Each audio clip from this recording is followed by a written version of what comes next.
Sir, जब एक user अपना मोबाइल फोन रिचार्ज कराता है तो उसे अपने रिचार्ज प्लान के हिसाब से डेली की डेटा लिमिट मिलती है, 1.5 GB, 2 GB या 3 GB प्रतिदिन।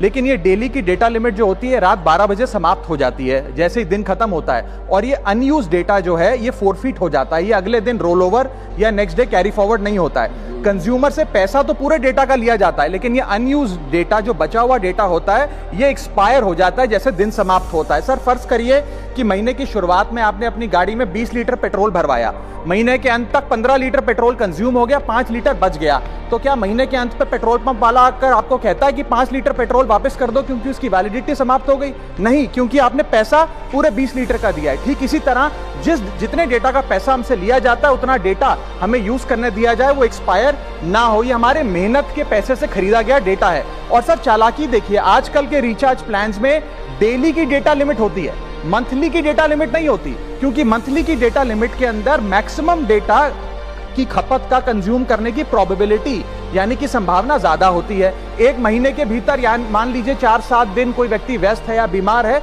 लेकिन बचे हुए दिन में या जब उसकी छुट्टी होती है वो ज्यादा डेटा कंज्यूम कर सकता है, इसीलिए मैक्सिमम डेटा मंथली प्लान में कंज्यूम होता है। इसके चलते आज टेलीकॉम ऑपरेटर डेली की डेटा लिमिट वाला प्लान पुश करते हैं।